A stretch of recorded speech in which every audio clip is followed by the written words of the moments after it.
En esta mesa nos van a acompañar Félix Peinado, que lo veis en pantalla, es el director de la Oficina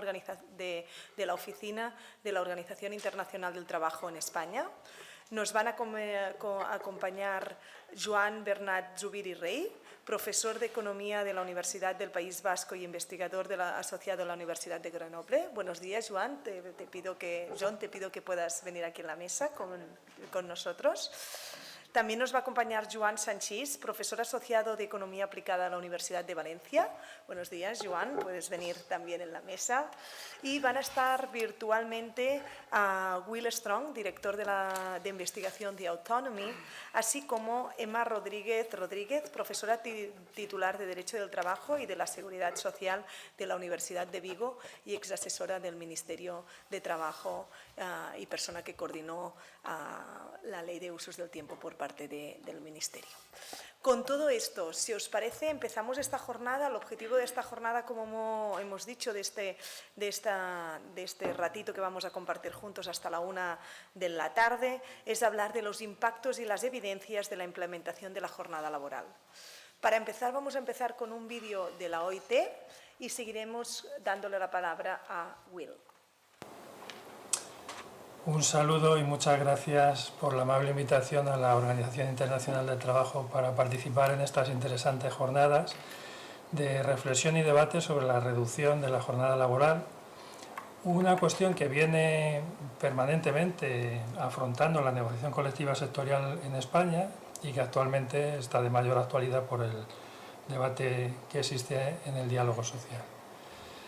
Desde la perspectiva de la OIT, el tema de la jornada laboral ha sido fundamental en la labor de la organización desde el mismo momento de su creación, allá por el año 1919, cuando ese mismo año adoptó ya la primera de las que serían muchas normas laborales internacionales, el convenio número 1 de la OIT sobre duración del trabajo en la industria.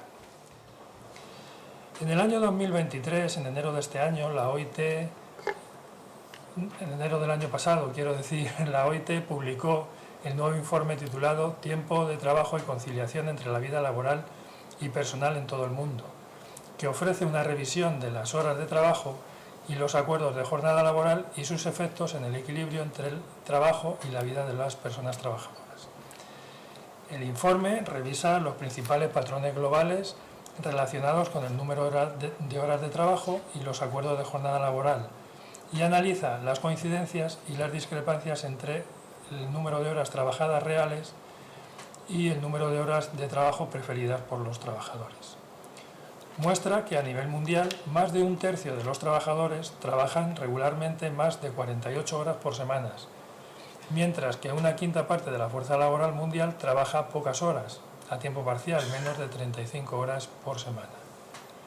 Al revisar los acuerdos de tiempo de trabajo más destacados que existen actualmente, se observa una expansión creciente de los acuerdos de tiempo de trabajo flexible, trabajo por turnos, trabajo a tiempo parcial, horarios flexibles, arreglos de banco de tiempo, semanas laborales comprimidas, esquemas para promediar las horas de trabajo, incluidas las horas de trabajo anualizadas, son cada vez soluciones y acuerdos más comunes.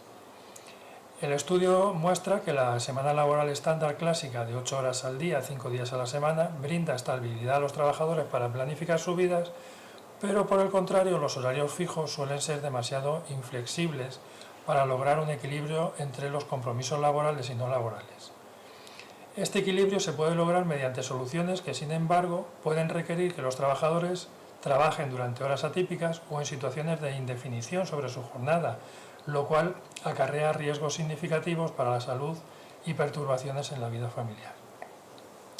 El informe también analiza las horas de trabajo reales en comparación con el número de horas preferidas por las personas trabajadoras, destacando que trabajar más horas de las deseadas tiene efectos negativos, no solo, lo cual es lógico, sobre el equilibrio entre el trabajo y la vida, sino también en indicadores de bienestar de los trabajadores como la satisfacción laboral y vital, la salud física y la salud mental. Este informe sugiere la necesidad de promover mundialmente una reducción de las horas de trabajo y ofrecer la posibilidad de acceder a acuerdos de tiempo de trabajo más flexibles. Estos tipos de políticas ayudarían a mejorar el equilibrio entre el trabajo y la vida y beneficiarían tanto a las personas trabajadoras como a los empleadores. Según el informe, un equilibrio saludable entre el trabajo y la vida personal también es beneficioso para los empleadores y proporciona varios efectos positivos para las empresas, como con las políticas de recursos humanos adecuadas. Las empresas que implementan políticas de equilibrio entre el trabajo y la vida personal y familiar se benefician de una mayor retención de los trabajadores actuales, una mejor contratación, tasas más bajas de absentismo y una mayor productividad. La OIT promueve que se lleven a cabo aproximaciones innovadoras a esta cuestión, con una regulación de máximos de la jornada que, sin embargo, permita a las partes negociar y alcanzar acuerdos que faciliten la flexibilidad que ambos precisan, y todo ello en el marco de la negociación colectiva y del diálogo social. Muchas gracias por la atención y mis sinceros y mejores deseos para el buen éxito de esta jornada. Un saludo. Muchísimas gracias. Como os hemos comentado, Félix Peinado es el director de la OIT en España y creíamos que era importante que la parte tripartita, ¿no?, que representa la OIT viera, ¿no?, nos enseñara cómo ve y cómo recomienda esta organización del trabajo más equilibrada, que es lo que estamos trabajando hoy. Ahora, antes de pasar a los ponentes que tenemos aquí en sala y continuar con Emma, nos gustaría hablar con Will Strong. Will Strong como hemos dicho antes, es director del Instituto de Autonomy y es uno de los principales precursores y que tiene más datos de cómo se está aplicando la reducción de jornada. Por lo tanto, Will, we are going to ask you, thank you very much to be here. Muchísimas gracias por estar aquí con nosotros, Will. Te vamos a preguntar si nos pudieses explicar qué otros países están implementando esta semana laboral de 4 días y cuáles son los beneficios que podría generar una reducción a 37 horas y media por semana. Muchísimas gracias, Will, por estar aquí con nosotros hoy. Tienes la palabra. Gracias. Quiero compartir mi pantalla. Muchísimas gracias por haberme invitado y gracias por permitirme hablar en mi lengua materna. Mi castellano es terrible, o sea que es mucho mejor así. Como acabáis de oír, soy Will Strong, soy el director de investigación en Autonomy, una organización de investigación basada en Londres. Y que hablaré un poquitín sobre Autonomy antes de entrar en los detalles que aparecen en pantalla. Autonomy es una organización sin afán de lucro basada en Londres. Trabajamos en el campo del trabajo, el bienestar y el cambio climático. También gestionamos un servicio de consultoría donde organizamos y ayudamos a las empresas a pasar de la situación actual a una semana de 4 días. Y somos líderes en este campo. Empezamos en el año 2017 y hemos estado llevando a cabo pruebas pilotos, experimentos y proyectos de investigación sobre el tema de la reducción de la jornada laboral. Desde entonces hemos estado trabajando con distintos grupos de interés. Aquí pueden ustedes ver, hemos trabajado con el Servicio de Ocupación de Oscacia y también con el sector público alemán. Y aquí tenemos el resultado del proyecto piloto que realizamos en el Reino Unido. Seguramente todos y todas habrán oído hablar del mismo. Trabajamos con distintos tipos de organización.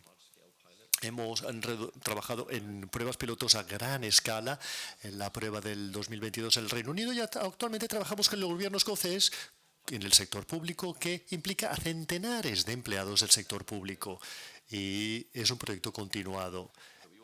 Yo lidero este proyecto y también tenemos un servicio de consultoría de asesoramiento que también se dirige a distintas organizaciones, el sector privado, organizaciones benéficas, organizaciones sin afán de lucro, sindicatos y también distintas organizaciones. Y finalmente, un programa de despliegue que básicamente es un curso rápido en el que las organizaciones interesadas en reducir sus jornadas laborales pueden implicar a expertos y personas que ya lo han hecho para compartir su experiencia. Y, digamos, esto facilita la reducción. Ahora trabajamos con más de 100 organizaciones y compartimos el conocimiento sobre los desafíos de una semana laboral reducida y sus beneficios. Y es fantástico estar aquí esta semana. Como digo, este proyecto en España, supongo que lo que está ocurriendo con esta reducción a las 37 horas es un paso en la dirección de una dirección de la magnitud, digamos, de la reducción final a una jornada laboral de 4 días. Muy bien, vamos a entrar en materia.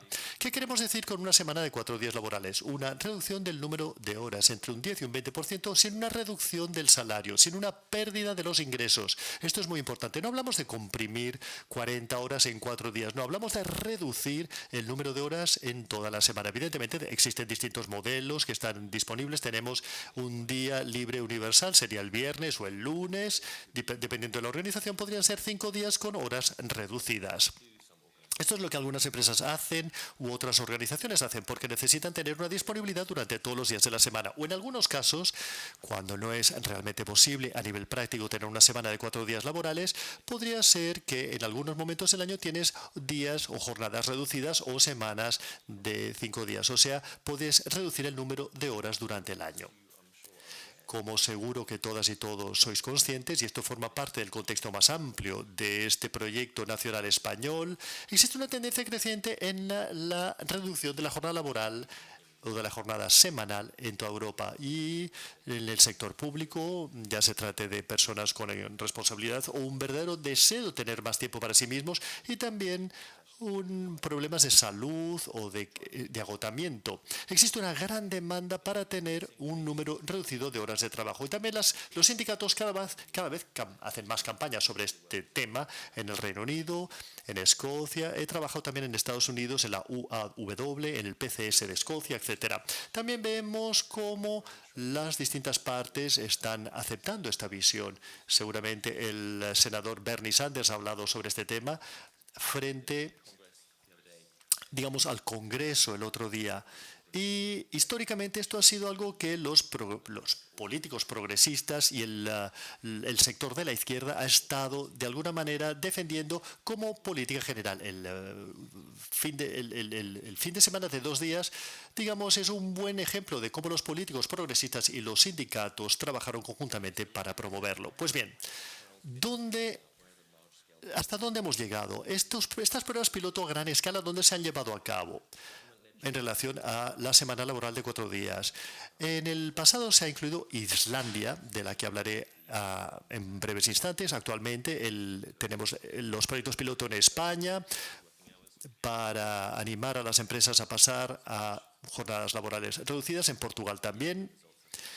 El resultado interino ha sido publicado. Y otro lugar es la República Dominicana también. Y en el sector privado ha habido pruebas de 30, 40 o 50 organizaciones, empresas en Estados Unidos, Irlanda, Nueva Zelanda, Sudáfrica. Hemos visto grandes organizaciones en Polonia, en Francia y en el Reino Unido existen 152 organizaciones acreditadas con una acreditación de semanas de 4 jornadas laborales. Y grandes organizaciones del Reino Unido, actualmente Atom Bank, que es un banco en línea, que ha pasado directamente a una semana laboral de 4 días. Y esto les está funcionando muy, pero que muy bien. Bien, ¿por qué? Para responder a la pregunta de Marta, ¿por qué? Tenemos toda una serie de razones en nuestro trabajo. Mejorar el bienestar del personal, pero esto no es un objetivo en sí mismo, sino que también es un instrumento para una mayor productividad, por estar más conscientes, menos agotados, y esto está muy bien. Para empezar, vemos niveles reducidos de rotación del personal. Si las personas trabajan en una organización donde tienen unas jornadas laborales con un número menor de horas, pues no buscan jornadas o buscan trabajos alternativos porque ya se sienten a gusto donde están. Esto nos conduce a un proceso de reclutamiento y contratación mejorado. Quizás no obtendrás el mejor salario como en otros lugares, pero tienes una semana reducida de trabajo que mejora tu vida personal. Una reducción en el absentismo o en las bajas por enfermedad, lo cual es muy importante. Y es una demostración del valor. Algunos de nuestros clientes tienen índices, por ejemplo, para demostrar esto. Las mujeres, dado que son, digamos, las que se responsabilizan más por la crianza de los hijos, pues buscan estas semanas laborales reducidas de 4 días para tener más tiempo para sí mismas y sus familias. Muy bien. ¿Qué es lo que está ocurriendo en Europa, básicamente? Recientemente, la experimentación con semanas laborales o jornadas laborales más breves ha crecido en toda Europa. Vemos en las pruebas pilotos y también en los ayuntamientos que tienen menos poder de lo que tienen en España, por ejemplo, los gobiernos autónomos, pero también se presentan ante el gobierno central de Londres y llevan a cabo semanas reducidas de 4 días. Y ya he mencionado, por ejemplo, Escocia y España. Valencia tiene una semana de 4 días laborales de un mes durante los meses de abril y mayo. Y también tenemos el proyecto actualmente financiado por el gobierno a nivel nacional en España y una reducción a 7 horas al día. Esto es muy estimulante y creo que todavía se puede decir que España es una líder a la hora de trabajar en la reducción de la jornada laboral. Y 7 horas al día es es un paso adelante muy importante en este contexto, y Portugal también está llevando a cabo una gran prueba piloto.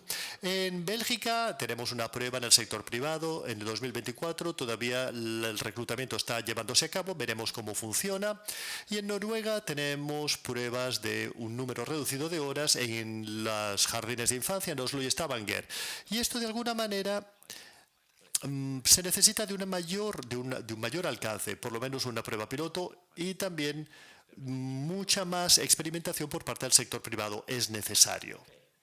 Bien, y lo que haré a continuación es simplemente dedicar los pocos minutos que me quedan para hablar de la empresa que represento, la organización autónoma. Y nosotros coordinamos la red del tiempo de trabajo europeo, que se trata de un proyecto para la reducción de las jornadas laborales, y nos coordinamos con los políticos, los sindicatos y distintas organizaciones para publicar temas sobre esta cuestión. Si quieren ustedes estar al día sobre lo que está ocurriendo en Europa, sobre la reducción de la jornada laboral, simplemente se tienen que suscribir gratuitamente a nuestra circular y recibirán la información más actualizada. Y tenía algo que decir sobre Islandia, pero bueno, no sé si me queda tiempo para hacerlo. Os he dado una visión global de breves pinceladas. Espero no utilizar más tiempo del que se me ha asignado. Muchas gracias, Will, por unirte a nosotros hoy en este acontecimiento. Ha sido muy interesante también ver qué es lo que otros países de Europa están haciendo. Muchísimas gracias, Will. Como estábamos diciendo, para nosotros era muy importante, antes de empezar el debate que vamos a tener ahora mismo con estas 3 personas expertas, entender de qué estaba pasando en el mundo, ¿no? Y primero hemos querido ver la tendencia que nos explicaba la OIT. Nos ha dicho que la reducción de jornada es una cosa de las que apuestan y que van a seguir trabajando. Y por el otro lado también hemos visto qué se está haciendo desde diferentes países europeos.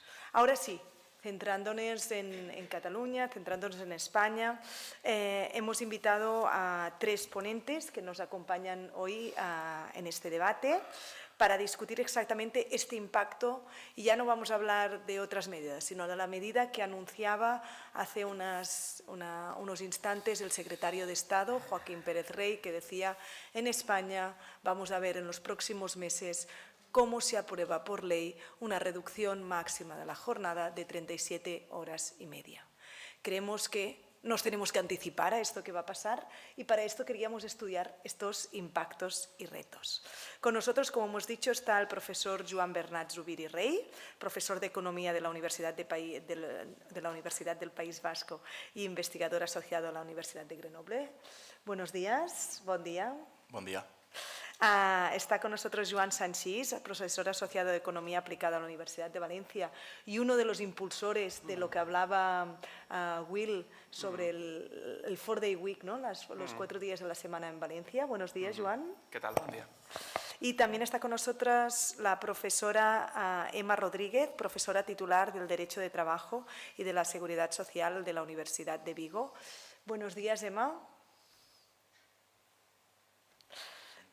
Tienes que desmutarte para... Muy bien, perfecto. Buenos días. Nos encantaría que estuvieras aquí. Sabemos que por temas personales no ha sido así, pero nos encanta que nos puedas acompañar, así que muchísimas gracias. Sabéis que yo también estaría encantada de estar ahí y que desgraciadamente solo puede ser así, pero ya compensaremos esta falta de abrazos en directo. Pues muchísimas gracias. Estas tres personas, os podemos decir que en España a día de hoy son de las personas que más están impulsando, ¿no?, desde sus diferentes aspectos disciplinarios y académicos, la reducción de jornada en España. Por eso nos interesaba teneros todos aquí. Voy a empezar con una pregunta para los tres. Si os parece, John, después Joan, y para terminar Emma, nos podéis contestar. La pregunta creo que se impone es, hemos hablado que España va a tener una reducción de jornada de 37 horas y media. ¿Qué impactos tendría esto desde, ¿no?, esta reducción de jornada laboral desde vuestra especialidad? Así que empezamos con John, que tiene unas slides preparadas, creo, también. Sí. Hola, buen día. No sé si podéis poner un poco ¿No va a ser una presentación farragosa?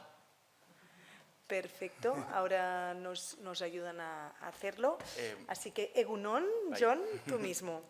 Bueno, en primer lugar, agradecer la invitación. Es un gusto siempre venir a Barcelona y en este caso pues para poder seguir en este debate. Gracias a la inmensa labor que realiza la red aquí por el tiempo en Cataluña, en Barcelona, en Cataluña, y la red internacional, en la cual Marta es una organizer de primer nivel.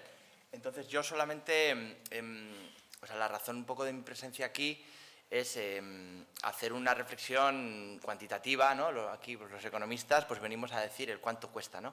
Normalmente los políticos y también los sindicalistas, con todo el respeto, muchas veces se hacen una serie de avances programáticos, una serie de medidas y una serie de propuestas que luego no dan lugar a un... Pasa la primera y ya está, ahí lo tienes que dejar. Entonces, yo ya sé que esto, lo comentaba antes con las compañeras de Bilbao, los economistas, en principio la idea un poco de mi reflexión es cuánto va a costar el paso a las 37 horas y media en España, ¿no? Y entonces, bueno, sin entrar en todo el detalle, simplemente voy a ir un poco de izquierda a derecha haciendo una reflexión de algunas de las columnas, ¿no? Lo primero es cuánto se trabaja en España, ¿no? Y aquí yo me acuerdo que en una jornada que organizó la Red por el Tiempo en Bilbao, de Embora, vino Mariluz Vega, que como comentaba antes Marta, se ha tenido que ausentar a última hora hoy, pero que es otra de las coordinadoras del informe que entregasteis al Ministerio de Trabajo, y ella decía que en España se trabajaba el año 2022 38,6 horas, ¿no? Y yo con Verónica Castrillón, que es con quien yo hago este trabajo cuantitativo, ¿no?, de estudio de impactos, nosotros teníamos 38,1, ¿no? Parece una cosa menor, pero 38,1 o 38,6, pues es media hora de media por 16,5 millones de personas asalariadas, es mucha diferencia, ¿no? Entonces, bueno, nosotros llevamos ahora unos meses mirando todas las diferentes encuestas y cruzando, es verdad que la EPA da un poco más de jornada media y nosotros al final nos quedamos con la encuesta de costes de la vida laboral que da una jornada menor. En realidad, que el punto de partida sea mayor o menor tiene su parte buena, su parte mala. Cuanto más estemos, el punto de partida es mayor, pues el impacto de la medida es más importante, también es más costoso en términos económicos, ¿no? Sobre todo para los empresarios que tienen que asumir la sustitución, ¿no?, de parte del trabajo liberado, ¿no?, para el tiempo de vida de la mayoría trabajadora, pues también en parte hay que contratar, ¿no? Entonces, en la primera columna tenemos la jornada laboral y aquí hay la primera reflexión, ya hemos actualizado, lo traemos aquí, lo terminamos ayer o antes de ayer, el cálculo ya en 2023, ¿no? Con el último dato disponible, pues parece que ha subido un poco, no tanto como dice Mariluz Vega, que ya parte de la EPA, pero bueno, en encuesta de costes a 38,3.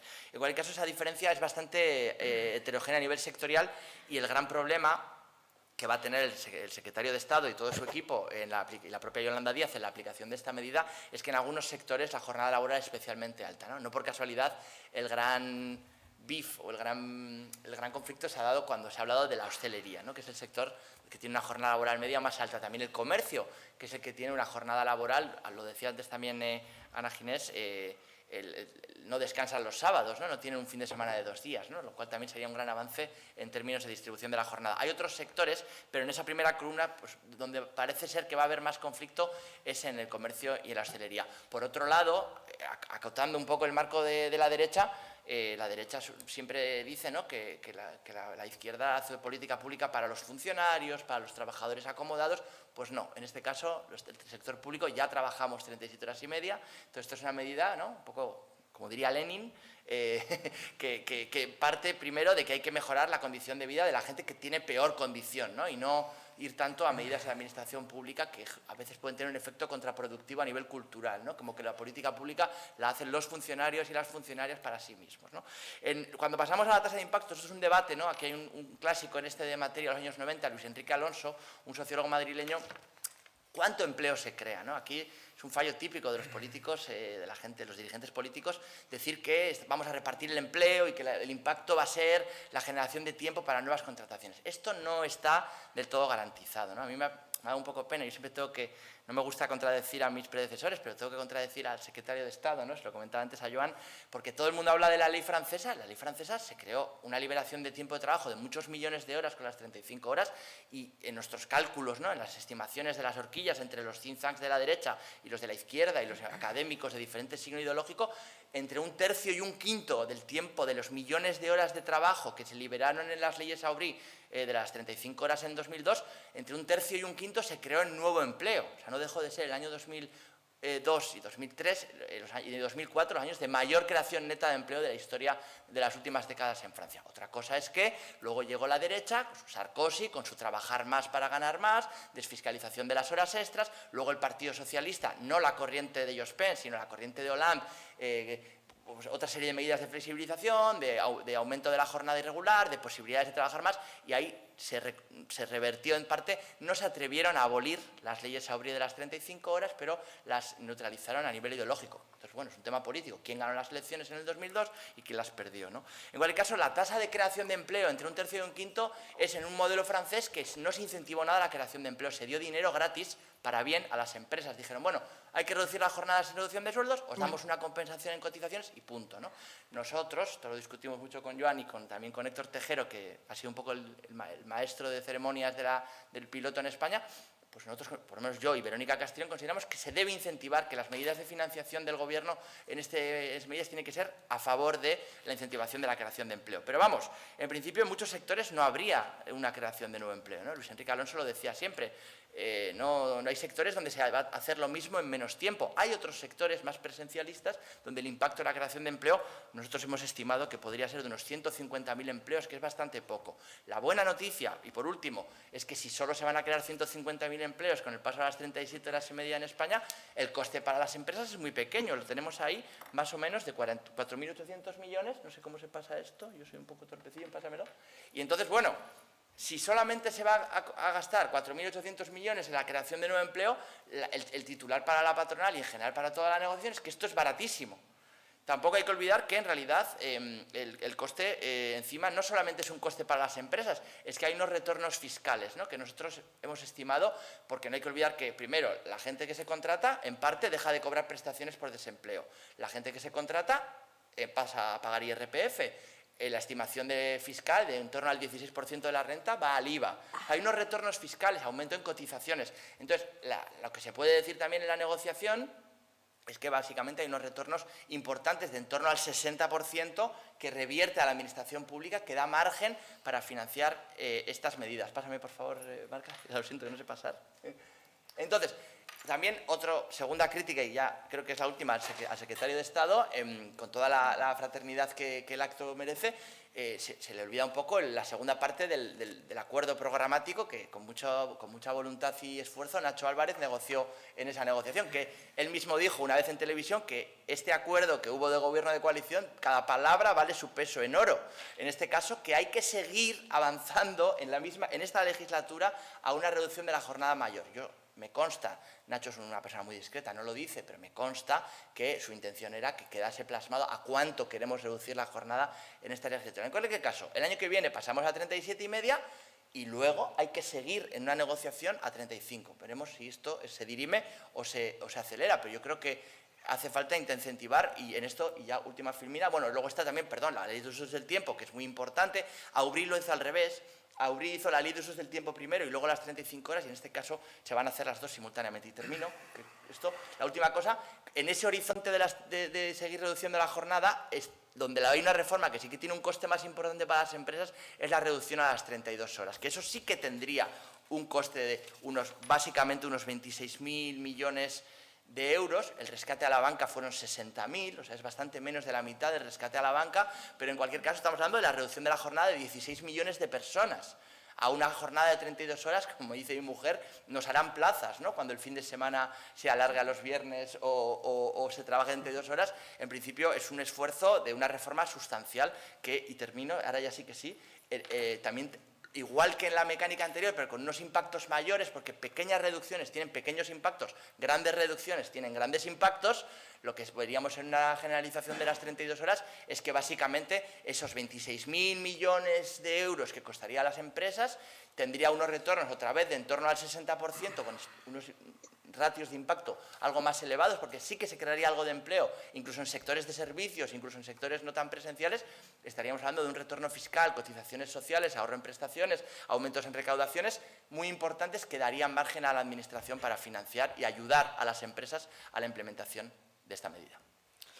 Pues muchísimas gracias, John. Creo que nos has dado cuantificaciones, que esto siempre es importante para tomar decisiones, y sobre todo me quedo con este mensaje, ¿no? 37 horas y media a nivel de costes es muy asumible, prácticamente gratis, decías tú, y además se crearían algunos sitios de trabajo, además de mejorar la vida de muchísimas personas. Seguimos ahora, si os parece, con Joan i a continuació Emma Rodríguez. Joan. Molt bé, bon dia, moltes gràcies per la invitació, gràcies a la Marta per comptar sempre també amb mi i bé, enhorabona una miqueta per l'organització de la jornada i per la tasca que seguiu desenvolupant de manera constant, no? I que ens acompanyem i ens anem trobant i això està molt bé. Bé, un poc el focus de la meva intervenció, John ha parlat sobretot de l'enfocament més quantitatiu, que ho tenen bastant estudiat i van anar ajustant els costos. L'enfocament que jo volia oferir-vos una miqueta és més centrat en una perspectiva, podríem dir, d'economia política i sobretot centrat en la perspectiva que les empreses o les dificultats o les problemàtiques, diguem, concretes que les empreses poden trobar en aquesta transició cap a un model de jornada laboral reduïda i veure una miqueta quins són els incentius per al seu posicionament. Jo volia començar i s'ha fet referència... Joan, si me permites, Emma, para que nos pueda contestar, si lo podemos hacer en castellano nos iría muy bien. Después en catalán podemos hacer todas las preguntas que queráis, ¿vale? Pero para que, como no hay traducción simultánea, nos van a poder escuchar un poquito mejor. Disculpad. Vale. Gracias. Vale, bueno, pues como os comentaba, el foco un poco de mi intervención es sobre el ámbito de las empresas, el ámbito de la organización empresarial y cómo afectaría, digamos, esta reducción del tiempo de trabajo, ¿no? Y cómo podría ser encajada por parte de las empresas. Entonces, habíamos comentado, ¿no?, al inicio precisamente de la jornada, ¿no?, que hace más de 100 años, ¿no?, que se implementó la jornada laboral de 8 horas diarias en España y que hace más de 40 años que prácticamente tampoco se reduce la jornada semanal, ¿no?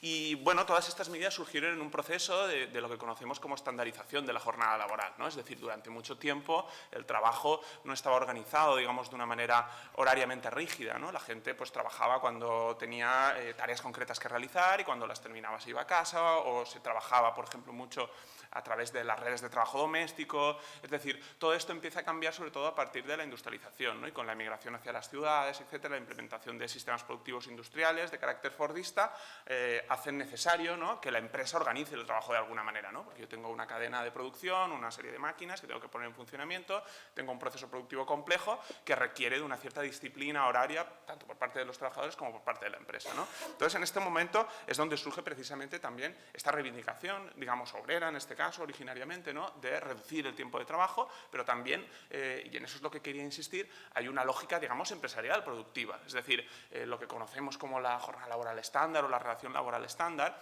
no solo, digamos, juega un rol, digamos, para los trabajadores, que evidentemente se protegen frente a los excesos de las largas jornadas laborales o pueden organizar mejor su vida, como se comentaba también anteriormente, sino que también tiene beneficios para las empresas, ¿no?, que pueden tener una cierta predictibilidad de cómo va a estar organizado el trabajo, ¿no?, y de cuándo van a llegar los trabajadores, cuándo se van a marchar, cuándo están disponibles, etcétera, ¿no? Por lo tanto, yo creo que esto es importante que lo tengamos en mente, ¿no?, que cuando hablamos de reducción de la jornada laboral y, por tanto, de avanzar hacia una nueva jornada laboral estandarizada, esta nueva jornada laboral tiene que jugar múltiples roles, ¿no? Tiene que ser funcional a los trabajadores, funcional a la empresa y también yo creo que funcional al conjunto de la sociedad, porque una cosa que estamos viendo y yo creo que esta jornada es una evidencia de ello, es que la reducción del tiempo de trabajo ha pasado a ser un objetivo, es decir, un objetivo como se planteaba con el 8 más 8 más 8 o este tipo de reivindicaciones que tienen lugar en Europa y en Estados Unidos durante los siglos XIX y XX, a ser una especie de instrumento que puede ser utilizado para enfrentar otro tipo de problemas que incluso trascienden el ámbito laboral, ¿no? Estamos hablando, por ejemplo, en el tema de la jornada laboral de 4 días, mucho sobre el impacto del cambio climático, sobre la salud mental, sobre la igualdad de género, es decir, la perspectiva se ha ampliado muchísimo, ¿no? Y esto es una cosa que también cabe destacar, ¿no? Entonces, volviendo a esta relación, digamos, entre estos modelos de estandarización del tiempo de trabajo y las necesidades productivas, yo quería incidir un poco en este aspecto, ¿no? Esta mañana ya se ha comentado cómo durante las últimas décadas hemos visto una transformación muy grande del tiempo de trabajo, que sobre todo tiene que ver con una diversificación del tiempo de trabajo, es decir, la gente tiene, digamos, jornadas laborales cada vez más diversas, más diferentes, ¿no? Una fragmentación del tiempo de trabajo también. Hay gente que tiene jornadas laborales partidas, el ejemplo paradigmático de los trabajadores de plataformas, ¿no? Que solo trabajan cuando se les pide explícitamente, etcétera, ¿no? Y esto también se inserta en la lógica de un proceso de intensificación del tiempo de trabajo. Es decir, hay una lógica de incremento del beneficio empresarial que lleva a intentar optimizar procesos, ¿no? Ya se comentaba esta mañana, hasta el punto de que, como comentábamos, y de nuevo volviendo al ejemplo de la economía de plataformas o la economía on demand, ¿no? De esta que llaman, ¿no? De intentar que el trabajador solo se le remunere explícitamente por el tiempo de trabajo que está activo el máximo posible, ¿no? Entonces, todas estas son las grandes lógicas, sobre todo, que de alguna manera toman fuerza a partir de los años 70 y 80 y tenemos que apuntar que son lógicas que también son resultado de un proceso político, de políticas económicas concretas, en este caso vinculadas a políticas neoliberales, vinculadas con la globalización, etcétera, ¿no? Que introducen este elemento de competitividad, de búsqueda incesante del beneficio, etcétera, ¿no? Por lo tanto, este es el panorama un poco general, ¿no? Entonces, aquí aparecen estas nuevas lógicas productivas que tienen que ver con el just-in-time, que tienen que ver con el teletrabajo, con el trabajo a demanda, todo este tipo de nuevas formas de organizar el trabajo.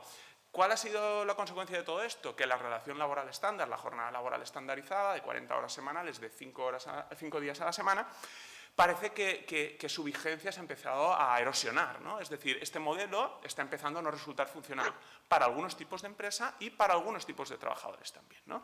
Y incidiendo sobre todo en el aspecto de las organizaciones empresariales, pues como comentaba, hay muchas empresas, digamos, internacionalizadas que trabajan con temas más vinculados a la economía del conocimiento, que tienen unas características concretas, por ejemplo, un ejemplo paradigmático sería el sector tecnológico, ¿no? A las cuales ya no les resulta funcional este modelo de organizar el tiempo de trabajo, ¿no? Y por tanto están buscando modelos alternativos y fruto de ello es donde surge toda esta experimentación en nuevos modelos laborales, híbridos, semana laboral de 4 días, semanas compactadas, bueno, todo lo que queramos añadir, ¿no?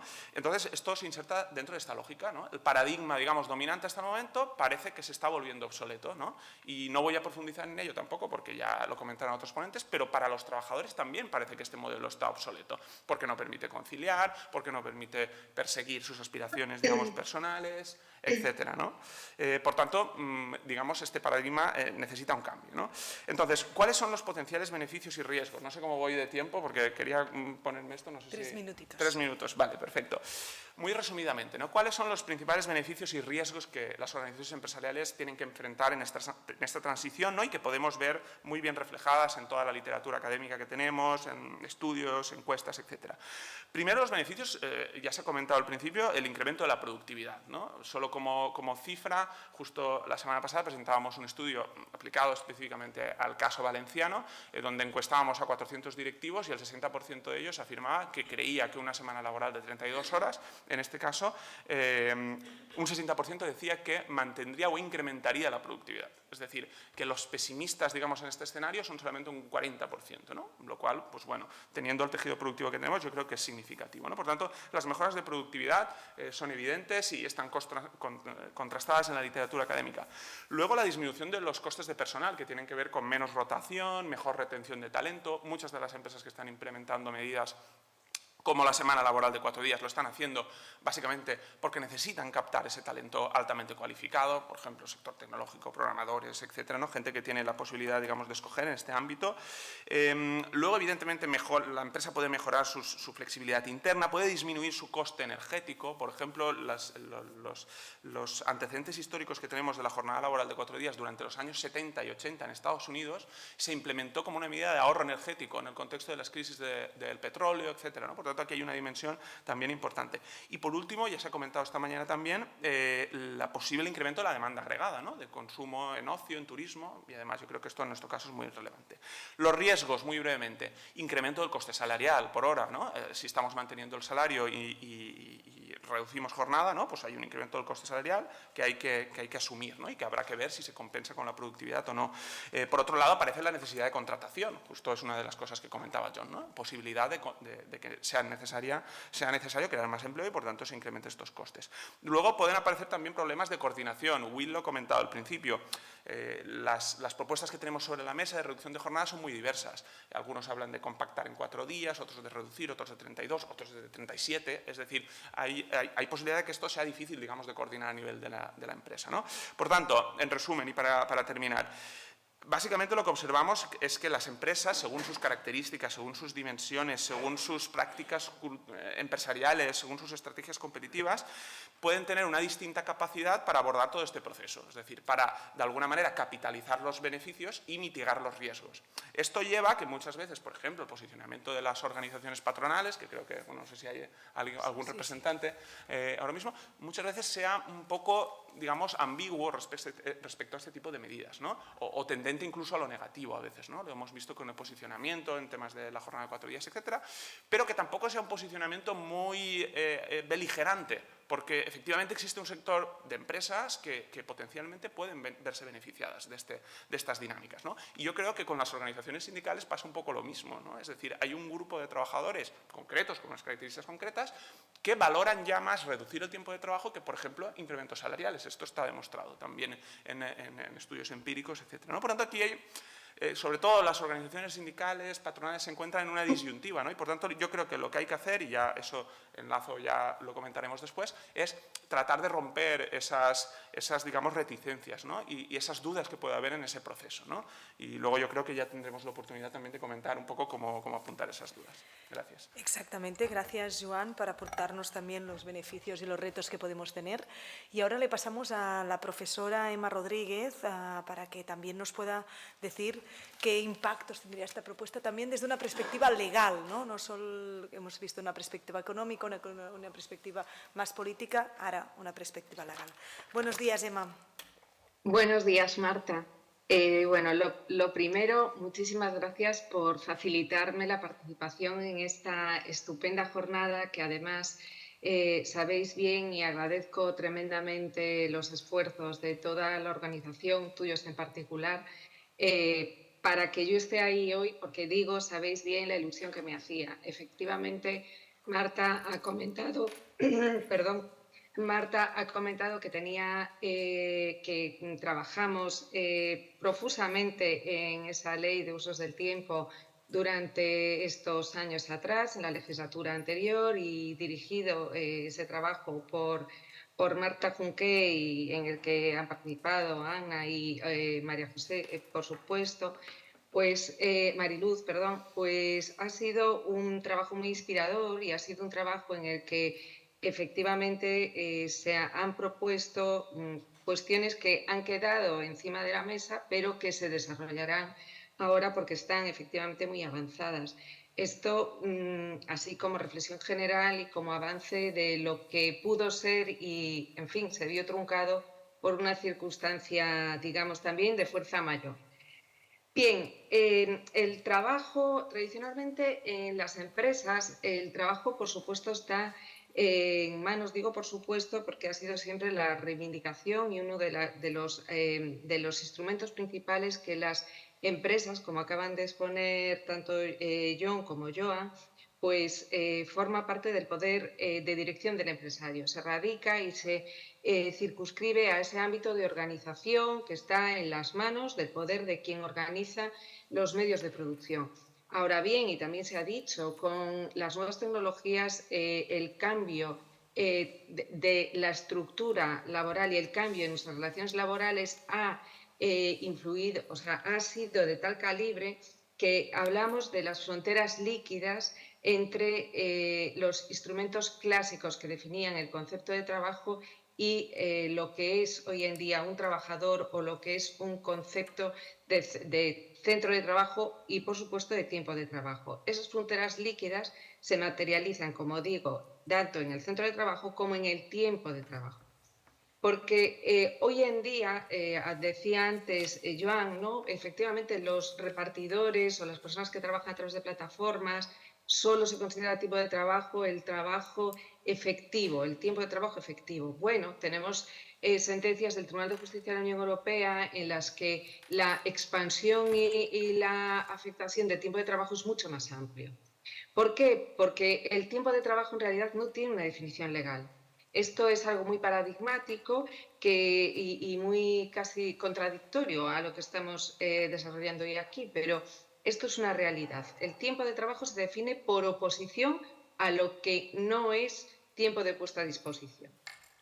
Esto, que ha sido una constante en la normativa internacional, europea y, por supuesto, estatal, va a ser también muy importante a la hora de tener en cuenta cómo tenemos que regular o cómo tenemos que afrontar esta reforma ante la que nos encontramos hoy en día.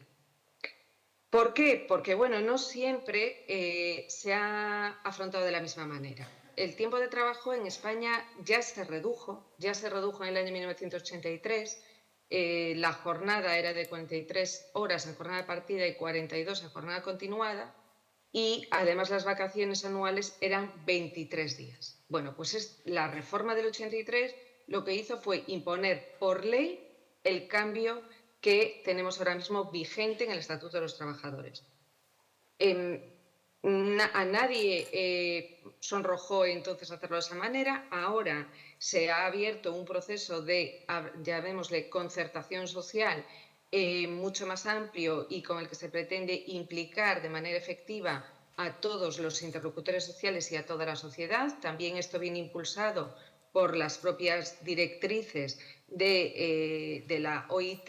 El tiempo de trabajo ahora mismo es lo que más valoran las personas trabajadoras, casi en igual medida, diría yo, que la remuneración, y el tiempo de trabajo va a determinar, y esa reducción del tiempo de trabajo puede y va a determinar un avance en el concepto de trabajo decente, concepto que, por otra parte, ha manifestado y se ha puesto encima de la mesa desde hace ya bastante tiempo, pero empieza ya a perfilarse de una manera absolutamente clara a partir del Pilar Europeo de Derechos Sociales, de la Declaración del Centenario de la OIT.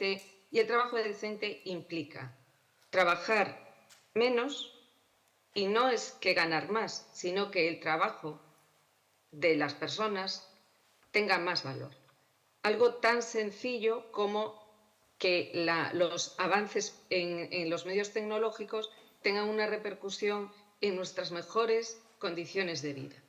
Esto absolutamente apartado de cualquier circunstancia que tenga que ver con el género, porque también en esto solemos incurrir y tendemos a incurrir en propuestas o en concepciones que muchas veces vislumbran, pues digamos, prácticas ya denostadas y que podemos tildar o que se han ido calificando como discriminatorias por indirectas vinculadas al género, ¿no?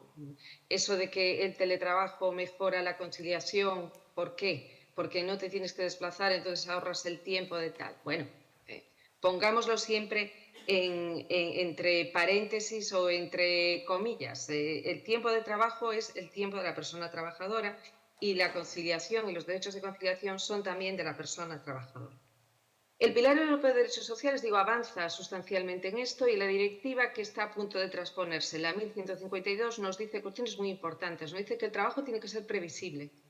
Y esto en España va a tener una influencia determinante en cuestiones que avanzaré después referentes al registro de jornada. Esto un poco también así son pinceladas en las que luego, si queréis, concreto, pero que deben tenerse muy en cuenta a la hora de desterrar esos conceptos del trabajo de 0 horas. conceptos que venían precisamente del Reino Unido y que han sido absolutamente tachados de la agenda por el Parlamento Europeo, por la Comisión Europea, etc. ¿Cuáles son las consecuencias legales de estos cambios? Bueno, estoy perfectamente de acuerdo con John. Yo, la estadística, o sea, a mí lo que me sale después de varios estudios y después también de fijarme las horas cotizadas a la Seguridad Social, es que en España se trabaja ahora mismo unas 38 horas con 4. Por lo tanto, yo sin ser economista, por ahí estoy.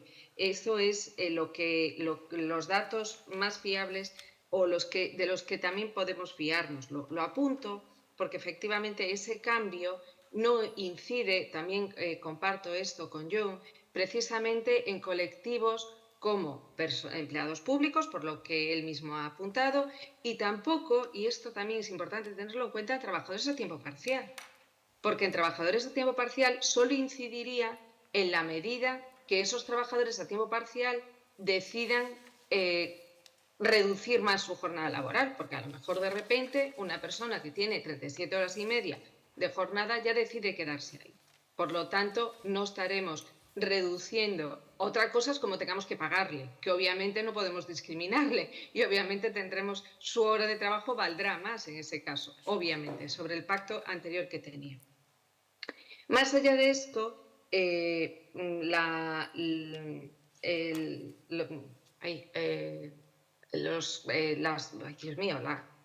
bueno, lo diré, pero la asociación no es la confederación. Bueno, en los estudios de la Comisión Nacional de Convenios Colectivos, que no me salía la expresión, bueno, pues modulan más o menos o tienen calculado, por lo que yo he podido contrastar, que este cambio afectaría de entrada a 10 millones de trabajadores, de los 18 que más o menos podríamos, por lo tanto, tampoco el cambio efectivamente en esos términos sería tan grave, porque también tenemos que descontar a los trabajadores que tienen jornadas especiales.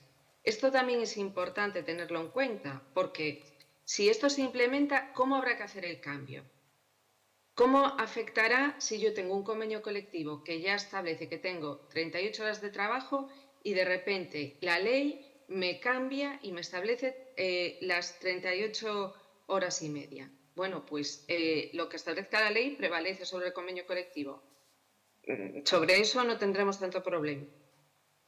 Sobre las jornadas especiales, lo que se hizo en el año 83 fue hacer una remisión general a lo que establezca la ley. Por lo tanto, tampoco habría tanto problema en su implementación. Y respecto a los trabajadores a tiempo parcial, es un poco lo que he explicado antes. Ahora bien, cabe pacto de innovación y tendríamos que tener en cuenta un poco cómo se articularía esto en cuanto a las horas complementarias. Cuestiones que, por otra parte, ha desregulado y ha introducido la reforma del año 2012 y sobre las que se va a tener que incidir ahora con la transposición de esa directiva 1152. Igual que sobre todo lo que tiene que ver con esa flexibilidad malentendida que en el año 2012 el legislador impuso de esa manera que todos recordamos. Por lo tanto, reducir las horas de trabajo, y termino, reducir las horas de trabajo es introducir modernidad, es introducir calidad de vida y sobre todo es introducir trabajo decente. Y estas expectativas son las que mueven a la Organización Internacional de Trabajo, son las que mueven, por supuesto, a todas las normas del Ministerio de Trabajo y Economía Social y, en definitiva, en el ámbito estricto de la prevención de riesgos laborales afecta muy positivamente al descanso y en el ámbito de la conciliación afecta a la perspectiva más relevante y novedosa, que es la conciliación corresponsable. En este sentido, sí que es muy importante la reducción de trabajo y la reducción de la jornada de trabajo y tiene una vertiente extremadamente relevante. Para concluir, nuestro Tribunal Supremo en este sentido tenemos sentencias positivas, diríamos, a favor de considerar o a favor de tener en cuenta esas cláusulas sociales pactadas en el ámbito del diálogo social, donde las pausas de bocadillo se consideran tiempos de trabajo, donde determinadas circunstancias de concreción horaria ya quedan aclaradas, que pertenecen no solo a la esfera del trabajador, sino también a la esfera personal de la persona trabajadora cuando tenga determinadas cargas familiares, en fin, que el tiempo de trabajo ya no queda en manos únicamente de la persona que es dueña de la empresa. Pues muchísimas gracias, Emma. Yo creo que estas intervenciones nos han permitido ver el impacto desde un punto de vista legal, como nos explicaba, y cómo encaja con la normativa Emma, un impacto desde un punto de vista sociológico y también económico. Teniendo esto en cuenta, es clave, ¿no? Habéis remarcado todos la implicación del diálogo social para acordar esto, y también es clave este cambio cultural, ¿no? Es decir, que la sociedad vea los beneficios de esto y esté convencida que esto le va a dar pues, mayor salud, mayor igualdad, mayor disponibilidad del tiempo. Teniendo esto en cuenta, os hago la siguiente pregunta, que os pediré si la podemos responder en 5 minutos, sé que es un poco más difícil, pero para que después el público pueda tener tiempo para hacer preguntas. La pregunta es, ¿qué elementos son básicos para la implementación de estos 37 horas y media? Es decir, parece que esto va a pasar, ¿qué podemos hacer para facilitar que esto ocurra? Bueno, en primer lugar, decir que es un gusto, no sé si lo he dicho antes, pero volver a compartir con Joan y también con Emma. Además, en este debate sobre la reducción de la jornada, los economistas y las juristas tenemos mucho que... Porque a mí se me escapa, pero qué mejor haga una intervención que diciendo que el Tribunal Supremo dice, ¿no? Que no es que lo dice Unai Sordo o el responsable de la UGT, sino que lo dice gente que al principio todos asociamos a una cierta neutralidad garantista, que no sé si es del todo así, pero en cualquier caso... pero vamos, que cuando los jueces dicen algo, en teoría es porque lo dice la ley, no porque lo dice una parte, ¿no? La reducción de la jornada, como siempre dice Miquel de la Fuente, un académico vasco que hace muchos años que trabajaba con Michel Usson, que es un académico francés recientemente fallecido, es la forma más barata de redistribuir la renta, como decía Joan, porque aumenta el salario hora. Yo no tengo tan claro que aumente el salario total, porque esto de que vaya a haber nuevas contrataciones, ya he dicho antes, que es un debate político. Es la mejor forma de, como decía Emma, en la cuestión de la jornada y de igualación de la jornada por arriba. No he mirado, bueno, sí la he mirado, pero no me acuerdo el dato de la última EPA. 27% de las mujeres en España trabajan a tiempo parcial, solo 6 o 7% de los hombres. Y esto salió en el debate, y 37 horas y media. ¿Y qué pasa con los trabajadores, las trabajadoras a tiempo parcial? Pues o que mantienen la jornada, el porcentaje de jornada parcial aumentando su sueldo, o que aumenta el porcentaje de jornada parcial manteniendo el salario. Entonces, en ambos casos, esta reforma también es mejoradora de más de un cuarto de mujeres en España que trabajan a tiempo parcial. Tercero, la forma más barata y la forma más eficaz de repartir el trabajo de cuidados, porque todas las encuestas de uso del tiempo, la nueva que va a salir, estamos esperándola como agua de mayo, porque España no hizo la anterior encuesta que marca los tratados internacionales. Es básico que hace falta liberar tiempo de vida para poder repartir los trabajos de cuidados, que es condición de posibilidad, que no de obligatoriedad, pero en cualquier caso se sabe que con hombres trabajando largas jornadas y horas extras y mujeres reduciéndose las jornadas trabajando a tiempo parcial para cuidar, se refuerza una división sexista en los hogares. Entonces eso, tercer elemento. Y luego la cuestión del paro. El paro es muy alto en España, también en Cataluña, y algo de hueco se hace. Entonces, he dicho que no iba a hacerlo, pero tercera crítica al secretario de Estado. Uno de los fallos que tiene el acuerdo, que también podemos decir que fue, pues bueno, una negociación que debió ser muy dura, la negociación de este párrafo que os he puesto antes, porque también Yolanda Díaz lo llevaba en titular de cabecera, o sea, era como la principal medida que se había puesto en campaña, ¿no? Entonces, lo de que sea progresiva, de 38 y media y 37 y media, ya nos ha avanzado ese detestado que se va a retrasar más de lo que nos gustaría al frente de los motivados y las motivadas, porque parece ser que va a ser ahora 38 y media y a final del 2020, o sea, como que es tardío, ¿no? Y esto tiene una menor reducción de impacto. Yo casi le decía a una responsable de la UGT, que conocí también gracias a Marta el anterior vez que vine a Barcelona, yo le decía, igual os conviene la negociación esta que está en marcha, igual os conviene no hacer las 38 y media y esperar y hacer de golpe las 37 y media, digamos, en junio de 2025, o no sé, por hacer, o sea, que las negociaciones también van en ese tipo. Parece que está siendo dura la negociación, según cuentan. Entonces, bueno, el elemento central, y yo también en esto creo que los empresarios y las empresarias, las organizaciones empresariales y las organizaciones sindicales pueden hacer piña, en este caso un poco frente al gobierno, ¿no? Lo digo yo, que apoyo al gobierno, pero en cualquier caso pueden hacer un poco piña diciendo al gobierno que saque la cartera, con este 60% de retornos fiscales, hay un margen para incentivar la contratación, hay un margen para compensar parcialmente los costes que genera la medida para las empresas. Entonces, ahí yo creo que es un terreno donde los sindicatos y las organizaciones empresariales se pueden poner de acuerdo porque el Gobierno no ha dicho nada de que vaya a sacar la cartera. Entonces, yo creo que hay un elemento negociador que puede romper los ejes clásicos, ¿no?, en este caso sindical empresariales. Luego, otro elemento que eso sí, no sé si es público, pero bueno, yo soy un poco indiscreto, ya se ha decidido que va a ser anual, que parece que es el elemento que también está encima de la negociación. Me hace gracia porque yo con Joan he discutido 300 veces. No, 4 días, no, jornada diaria, ¿no?, que era lo que al principio parecía que los sindicatos preferían. No, es que parece, bueno, legalmente va a ser anual y luego quedará ahí a la aplicación que sea. El movimiento feminista siempre ha reivindicado que sea diario. El movimiento ecologista se favorece más la visión semanal, ¿no?, porque un día menos es un día menos de desplazamientos, descongestión de las ciudades, un debate interesantísimo. Y por último,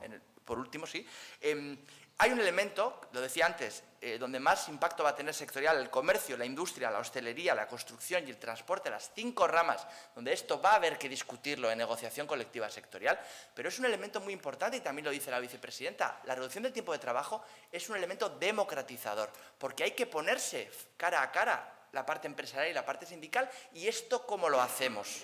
Y esto cómo lo hacemos, de paso, además se hablan otras cuestiones, de pausas, de organización, de compactación, de intensificación, de descanso, de organización, y esto tiene un elemento que va más allá, creo que además le habéis puesto de título a la jornada, más allá de la reducción de la jornada. Es que esto es una oportunidad para tener un debate de democratización de las relaciones laborales y por eso también es un elemento central en el momento presente.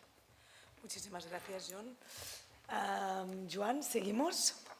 Sí, bien, yo algunos apuntes y un par de reflexiones finales, ¿no? Respecto a elementos necesarios, ¿no? Creo que ya lo apuntaba también en la intervención inicial.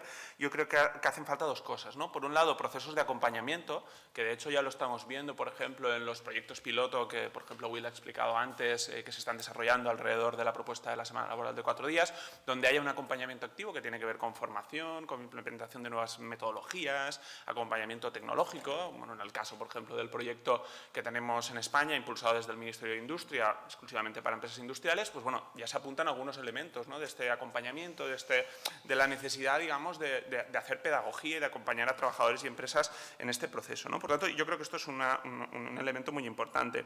Luego, las garantías, ¿no? Ya comentaba que hay elementos, digamos, racionales, ¿no?, que están sobre el terreno, ¿no?, que pueden hacer dudar, ¿no?, de la conveniencia de este tipo de medidas y de avanzar en una reducción del tiempo de trabajo, digamos, sustancial, ¿no? Pues por parte de los trabajadores este riesgo también de intensificación del trabajo que puede tener consecuencias negativas y en algunos casos y en algunos estudios se evidencia este riesgo de intensificación, por tanto habrá que gestionarlo. Para las empresas, como comentaba John, el riesgo del incremento del coste salarial, y ahí yo estoy muy de acuerdo con John, que el Gobierno tiene que al final esto es una política pública y que lo comentaba justo en mi intervención anterior, ¿no?, que la reducción del tiempo de trabajo no es un objetivo ya per se mismo, es un instrumento, para resolver otro tipo de problemas y de grandes retos que tenemos encima de la mesa, ¿no? Por tanto, yo creo que hay que tratar de consolidar esas garantías para romper esas reticencias, ¿no?, que podemos observar, razonables, tanto en la población trabajadora como en las empresas, ¿no?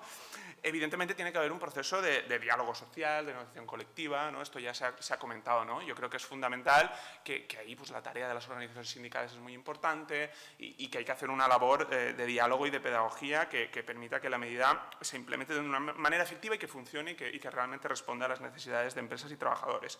Luego, un último apunte. Yo creo que es importante no olvidarse que esta cuestión de la reducción del tiempo de trabajo y la cuestión, digamos, de la organización del tiempo de trabajo en general está muy vinculada con el modelo productivo que tenemos. Y el modelo productivo que tenemos no es una cosa que caiga del cielo y que tengamos que ser así porque no hay otra manera de ser.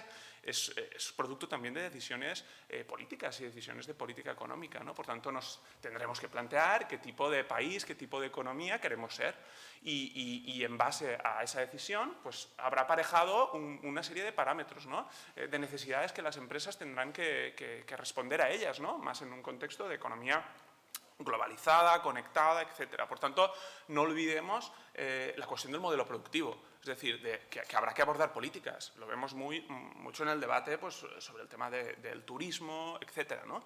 Si tenemos algunos presidentes, como por ejemplo el de mi territorio, que dicen que pues, por ejemplo en nuestro caso, que la Comunidad Valenciana sea turística o no será y no hay alternativa, pues tenemos un problema, ¿no? Porque hay un determinado modelo organizativo del tiempo de trabajo que está vinculado a estas actividades, ¿no? Por tanto, no olvidemos esta dimensión productiva. Y luego dos elementos simplemente a modo de reflexión un poco ya para cerrar, ¿no? A mí sí que me preocupa, o sea, que observado en términos históricos, ¿no? Cuando analizamos los movimientos, digamos, por la reducción del tiempo de trabajo y cómo consiguen, digamos, implementar finalmente ese tipo de medidas, hace falta de alguna manera generar, digamos, un nuevo paradigma, ¿no? Lo comentaba al inicio de mi intervención, ¿no? Este paradigma, digamos, de la jornada laboral estándar de 40 horas, de 5 días, etcétera, todo el mundo lo tiene como muy interiorizado, ¿no? Por lo tanto, yo creo que hace falta construir este nuevo paradigma. Entonces, esto a mí sí que me preocupa, ¿no? Porque es verdad que hay una diversidad de propuestas tan grande que a veces se hace difícil ver cuál es este nuevo paradigma, ¿no? Por tanto, creo que es importante porque esto es lo que de alguna manera puede hacer que tanto empresas como trabajadores, como representantes políticos, etcétera, estén en una misma dirección, alineados, ¿no? Por lo tanto, yo creo que aquí es importante que, aunque, como comentaba Will, se tengan que tomar pasos intermedios, ¿no? Como las 37 horas y media, las 37 y media, etcétera, no olvidemos cuál es el debate de fondo y pongamos un objetivo de largo plazo. Porque esto es importante para construir este nuevo paradigma. Y esto encaja también con una cosa que se ha apuntado yo creo que también en las reflexiones de esta mañana, ¿no? Y esto de este debate que está emergiendo, sobre todo en el caso de los países anglosajones es muy evidente, sobre el pensamiento postlaboral, ¿no? Es decir, de pensar en una sociedad que va más allá del trabajo, ¿no? De qué pasa con una sociedad que es capaz de reducir el trabajo hasta un punto que el trabajo no es un elemento central de nuestras vidas, ¿no? Y ahí entran debates como la automatización, la inteligencia artificial, la renta básica universal. Y yo creo que para mí al menos, es el debate de fondo que creo que es interesante también abordar, ¿no? Por tanto, cuando, por ejemplo, nos preguntamos pues, esta dinámica de ¿se crearán menos empleos? ¿Se crearán más empleos con la reducción del tiempo de trabajo? Yo creo que esto es una respuesta ya obsoleta, ¿no? Esto era probablemente una pregunta pertinente en los años 80, 90, cuando la preocupación era reducir el paro al mínimo y que el empleo de alguna manera era como la garantía única de inclusión social y de bienestar y de progreso. Y creo que esto lo tenemos que empezar a reformular por nuestra propia salud y porque tenemos que avanzar como sociedad, ¿no? Por tanto, yo creo que es importante, ya digo, como reflexión final, simplemente, digamos, retener que tenemos que trabajar en construir ese nuevo paradigma que de alguna manera tiene que llegar a las empresas, llegar a las personas trabajadoras, a la opinión pública, a los partidos políticos, etcétera, y también tener ese escenario, digamos, abierto en el largo plazo, ¿no? De pensar en una sociedad que de alguna manera supera el trabajo, ¿no? Y por tanto tiene que implementar medidas de acompañamiento y de otro tipo que nos permitan vivir mejor y ser más felices, que seguramente es a lo que hemos venido a este mundo y no a trabajar. Muchísimas gracias con estas reflexiones también más modernas. Emma, seguimos. ¿Cómo lo ves tú? ¿Qué son los elementos básicos para la implementación? Bueno, desde el punto de vista, iba a decirle a Joan que me ha robado las palabras que dice Yolanda Díaz para terminar las intervenciones sobre este tipo de temáticas. Entonces, pues nada, vivir mejor y ser más felices, efectivamente.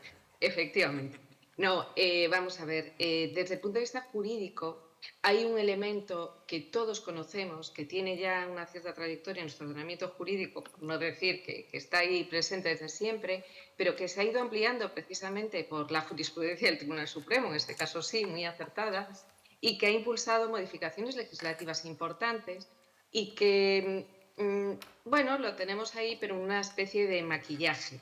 Me estoy refiriendo al registro de jornada.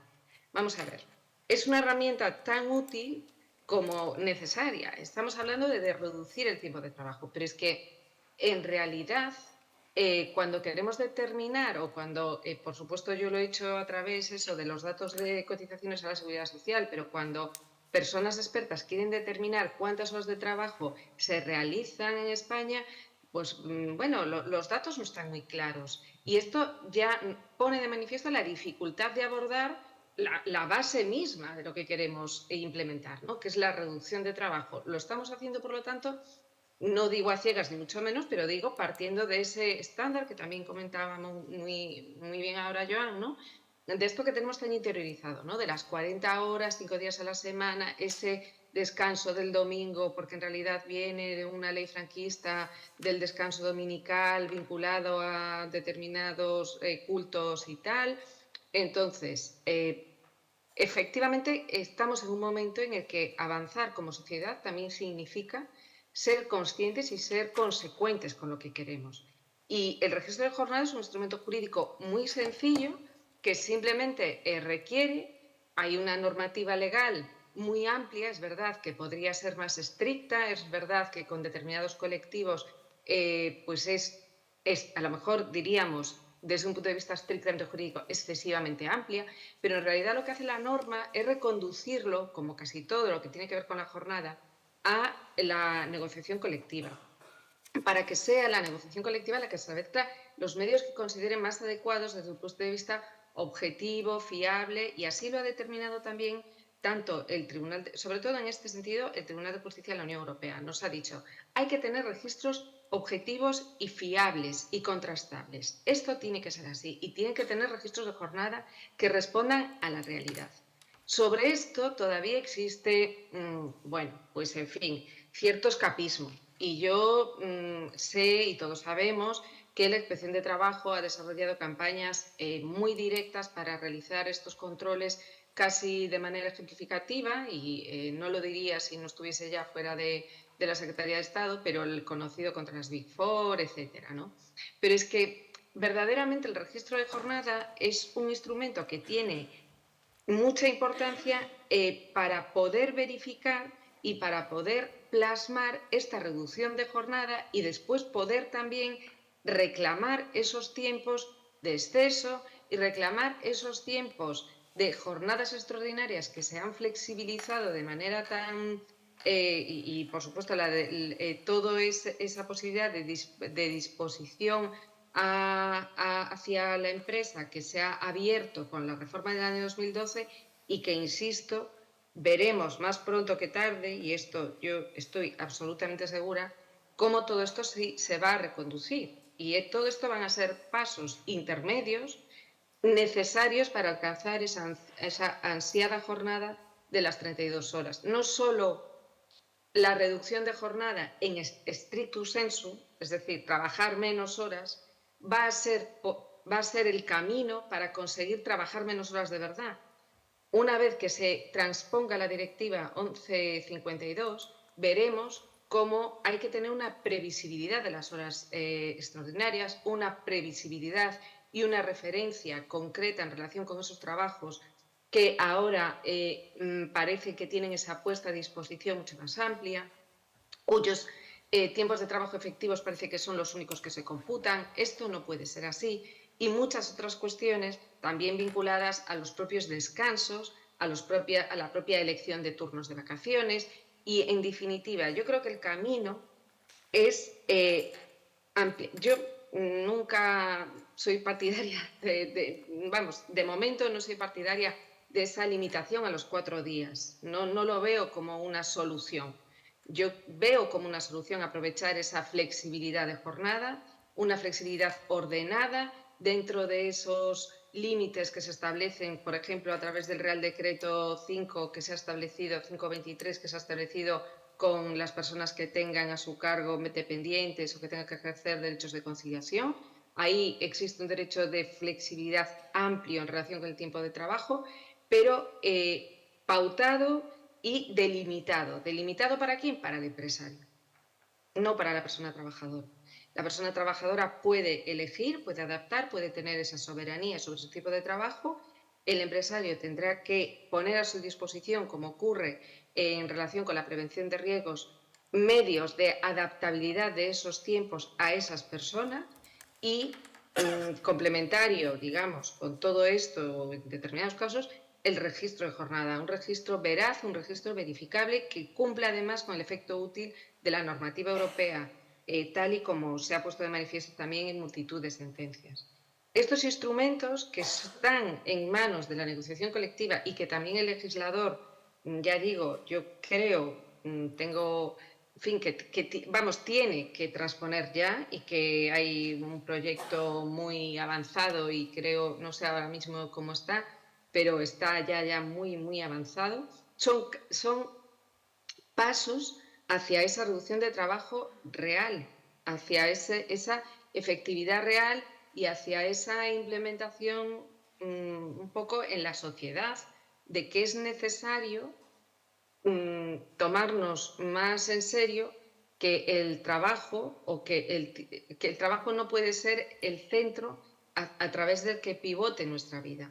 Es una parte más, ¿no? Esta realidad que venimos reclamando desde hace tantos años, como decía Félix, y que la OIT pues, ha llevado por bandera desde el principio. En fin, no sé si el tiempo es oro, porque dicen que cuando dices esta frase ha dejado de serlo, ¿no? Pero desde luego el tiempo es un derecho al que todos tenemos del que todos tenemos que disfrutar, y hay instrumentos, las bolsas de horas, conjugar determinadas medidas efectivamente de apoyo, de apoyo público. Yo no sé si las bonificaciones o reducciones en términos empresariales son las más oportunas. Seguramente se acuda a ellas porque son las más habituales, pero bueno, yo votaría por otras, pero ya, en fin, también sé de las dificultades que conllevan esas otras. En definitiva, creo que es importantísimo poner en marcha estos mecanismos por parte de la negociación colectiva, por parte del legislador, con más seguridad jurídica. Y, bueno, la Inspección de Trabajo ha actuado, ya digo, he puesto ese ejemplo de las Big Four, pero ha actuado y está actuando en muchos otros ámbitos. Y tenemos una cuestión prejudicial encima de la mesa sobre el registro horario, por ejemplo, en relación con las empleadas de hogar. Entonces, donde no se exige, claro, no se exige, bueno, pues el Tribunal de Justicia seguramente nos tire de las orejas y entonces vayamos avanzando en esta corriente del control, que ineludiblemente es también eso, el camino para dar efectividad a esta reducción de jornada efectiva y real para todos. Muchísimas gracias, Emma. Importantísima este elemento que indicabas, ¿no? Tener el registro de jornada para poder ver el antes y el después, que después John nos pueda venir con más tablas y nos pueda contar exactamente si es este 38 con 1 o 38 con más, pero también la importancia de esta seguridad jurídica, ¿no? Que demos capacidad a las empresas y a las personas trabajadoras para poderlo adaptar y trabajarlo bien. Vamos a abrir un turno de palabras para quien quiera intervenir y después haríamos la pausa para la comida. ¿Alguien tiene alguna pregunta? Veo, empezamos por Emilia Payás. Si podéis, cuando os hagáis la pregunta, decís vuestro nombre y la organización. Hola, Emilia Payás. No estoy ahora en ninguna organización. Yo quería, porque me he jubilado hace poquito tiempo. Antes sí. Antes sí, en el Ayuntamiento de Barcelona. Yo tenía una pregunta en relación a al tema del pluriempleo. Es decir, nosotros establecemos una reducción de horas, ¿no?, de trabajo, pero no, ¿cómo establece el legislador que una persona no pueda tener más de un trabajo, ¿no? Porque está pasando, sobre todo en trabajos más precarios, con sueldos más inferiores, actualmente con estas horas, pues tienes un trabajo en una empresa y tienes un trabajo en otra empresa que puedes hacer los fines de semana, por ejemplo, ¿no? Entonces, ¿cómo se plantea? Porque lo que está claro, y lo comentábamos con el Vicent, los precios de las viviendas es muy superior a lo que se puede acceder, ¿no?, con los salarios, y por tanto la gente se busca la vida, sea con contratos legales o de forma informal, ¿no? Entonces, porque el esfuerzo que se hace sobre el control de las horas de trabajo, ¿qué pasa cuando una persona pues tiene más de un contrato? Si eso el legislador lo tiene previsto, si se puede controlar o no. Muchas gracias, Emilia. ¿Alguna pregunta más? Pues vamos a... sí, otra pregunta de Vicent. Bueno, yo quería añadir alguna reflexión. ¿Presentar, Vicent? Sí, bueno, soy Vicent Borràs, profesor del Departamento de Sociología y miembro del Centro de Estudios Sociológicos de la Vida Cotidiana y el Trabajo.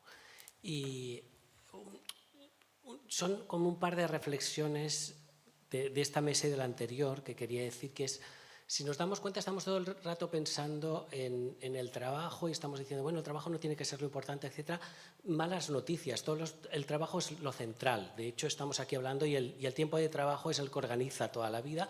Y además hemos puesto todos los valores en el trabajo. Ahora parece que esté de moda lo del trabajo de cuidados, pero a toda la gente, los procesos de socialización lo importante es el trabajo, que te realices en el trabajo, un discurso individualista, meritocrático y que va por esa tendencia. No me extraña que luego en la mesa anterior se haya dicho que la gente está deprimida por el trabajo, etcétera. Si los hemos educado para decirles que lo más importante en tu vida es el trabajo, ¿cómo no te van a venir las depresiones luego en el trabajo? Lo contrario es que no te vinieran, ¿vale? Si le has dicho que todo lo importante en tu vida es el trabajo y ahí hay que ir y hay que luchar y fijaros toda la dedicación de las mujeres a esto, olvidando todos los otros ámbitos de la vida. Y luego casi todo es vida personal, vida familiar. Es que los otros, no solamente el trabajo de los cuidados, el trabajo doméstico, hay que valorizar otros tiempos y otros trabajos, pero esto son valores sociales, no significa una muletilla de nuestro discurso que decimos, bueno, tal, no, porque esto significa un cambio de paradigma y decir, bueno, ¿qué es importante en la vida?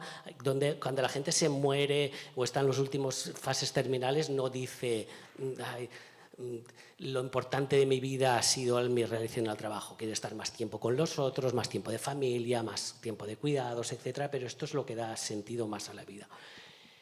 Luego, como los economistas y los juristas habláis de pues, el trabajo y luego contamos si el dinero, etcétera, ¿no? Que es lo importante del dinero. Aquí, como apuntaba, si vemos la perspectiva histórica en el trabajo, hay dos temas que nos dice la historia. Primero, la falacia de que la tecnología va a eliminar el trabajo. Mentira. Esto era el debate de principios de siglo, cuando llegó el Fordismo y decían, bueno, como el Fordismo producimos más cosas con menos tiempo, entonces pues vamos a trabajar todos menos. Bueno, trabajábamos todos más, con lo cual que la tecnología ya... Rifkin hablaba en su libro del fin del trabajo, esto es una falacia, más tecnología no. Fijaros los de las high-tech, pues Google ya pone los billares y todos ahí, es decir, más tiempo de trabajo y te engaño para que juegues al billar e incluso puedes dormir hasta en la empresa. O sea, con la historia esta de la realización, del trabajo y el mito este que dices, bueno, madre mía, cómo nos las han colado.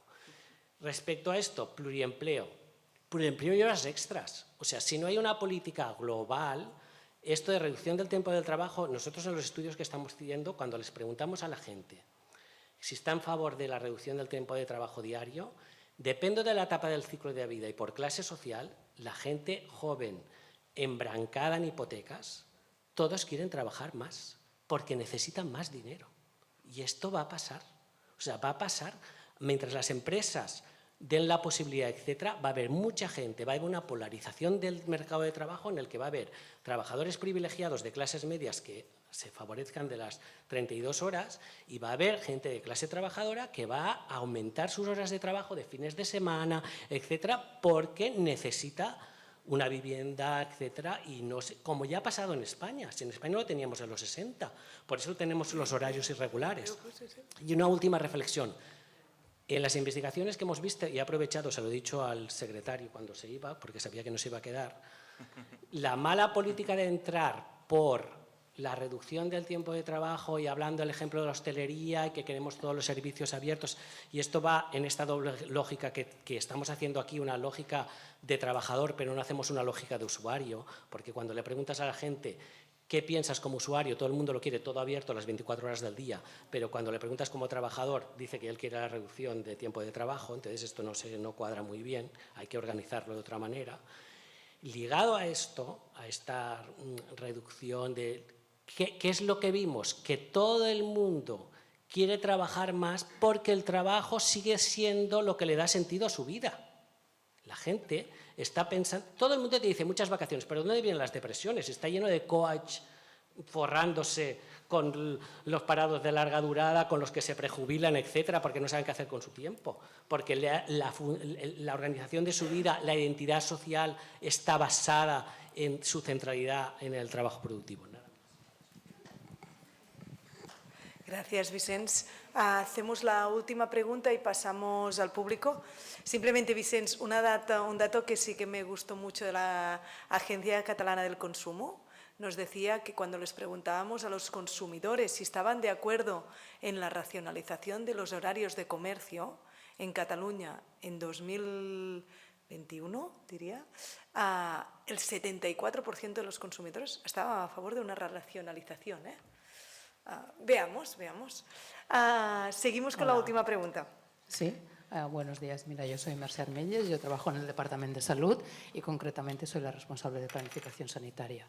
Y justo con lo que tú decías del sector servicios, yo no tengo en este momento ninguna responsabilidad sobre los horarios de los trabajadores del sector salud, tampoco veo ninguna aportación, dijéramos, cuando vosotros habláis en general, y me gustaría introducir el tema, dijéramos, cómo se tienen que organizar los horarios de trabajo en los médicos, las enfermeras y todos los profesionales que trabajan en un hospital 24/7, en un centro de salud 24/7, cuando vemos que por una parte hay listas de espera, hay que dar un servicio a la ciudadanía 24/7 y por otra parte los mismos médicos te están diciendo que es que trabajan muchísimas horas, las plazas de MIR, de residentes, se están quedando desiertas porque ya no quieren acceder a este sistema laboral. Supongo que habrá una solución. Yo planteo sobre la pregunta, no soy una experta en el tema, pero que quiero decir que hablamos mucho de la industria, del sector empresarial, y a mí me gustaría introducir el sector servicios, ¿vale? Y concretamente los servicios de salud,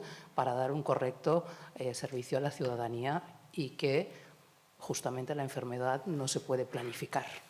Vale. Muchísimas gracias. ¿Tu nombre, disculpa? Mercè Armelles. Molt bé, Mercè, gràcies. Doncs, si os parece, pasamos a contestar las preguntas. Seguimos el mismo orden que antes. Bueno, muy interesantes reflexiones. Lo decís, lo decís tanto Emilia como Vicens, ¿no? Al final, la gente, ¿por qué la gente acepta hacer horas extras? ¿Por qué la gente quiere trabajar más? Porque gana poco. Entonces, el modelo de bajos salarios incentiva que todos esos segmentos más precarios y peor remunerados no les parezca esto una reflexión pequeño burguesa o de trabajadores cualificados o de cuadros, ¿no? Cuando en realidad, y lo decía en mi intervención, es justo lo contrario. El frente de batalla que vamos a tener en los siguientes meses es con la reducción de la jornada en el comercio y en la hostelería, donde se trabaja más horas. Y por lo tanto, hay que romper ese marco de que realmente...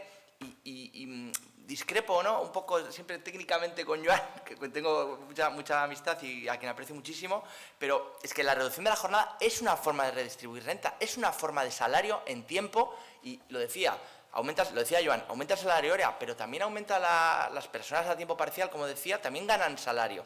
Entonces es un marco, y luego aparte las personas que se emplean nuevas, el hueco ese que se hace para nuevas contrataciones, también es gente que pasa a tener un mejor poder adquisitivo y no vive de las prestaciones. Entonces es un marco de redistribución de renta. Hay que romper esa dicotomía. Entiendo que es difícil y es muy clásica en los sindicatos, o más salario o más tiempo, pero es que la reducción de jornada es las dos cosas a la vez. Entonces, ahí hay un debate, ¿no? Y luego, muy interesante lo que dice Vicens de Rifkin. O sea, Rifkin, el asesor aquel de Bill Clinton que gobernaba el mundo y decía, el fin del trabajo, han pasado 20 años, se trabaja más que nunca en el mundo, y el tío encima se atreve a volver a escribir otro libro igual, ¿no? Diciendo, sí, en el fin del trabajo otra vez, ¿no? Ahora no por los ordenadores, ahora por la inteligencia artificial. Es como si Fukuyama volviese a decir el fin de la historia otra vez, ¿no? Fukuyama dijo, no, me equivoqué, ¿no? Pero bueno, y muy interesante lo que dice la compañera del sector de la salud. Claro, el tema es que el sector de la salud, en las grandes reformas estas, como ya se trabaja por debajo de las 37 horas y media, yo no soy experto en eso, pero creo que en el sector de la salud, evidentemente, en todo lo que tiene que ver con la salud, el asunto, supongo, que será más, ahora venimos de la campaña vasca, que se ha discutido de salud prácticamente todo el rato, ya nos habla de otras cosas, es muy, muy importante. Parece ser que es un tema más de reorganización, de efectivos, de contratación, de organización de los servicios, para que no haya esa intensificación y esos turnos irregulares. Entonces, bueno, yo supongo que más que la jornada, en este aspecto será la organización del trabajo, ¿no? Pero no lo sé. Sí, bien, y yo comencé, bueno, enlazando con el tema del sector salud, de hecho es un tema que tengo bastante en mente porque mi pareja es médico y lo conozco bastante bien, y de hecho es alucinante el poco control que existe por parte del Estado de los horarios laborales en estos sectores. Es decir, yo hablo de lo que conozco porque ya te digo, conozco directamente, no hay registro de jornada, por ejemplo. de los médicos. Tú tienes ahí gente esperando y tienes que terminarlos, da igual que termines a las 2, que a las 3, que a cualquier hora.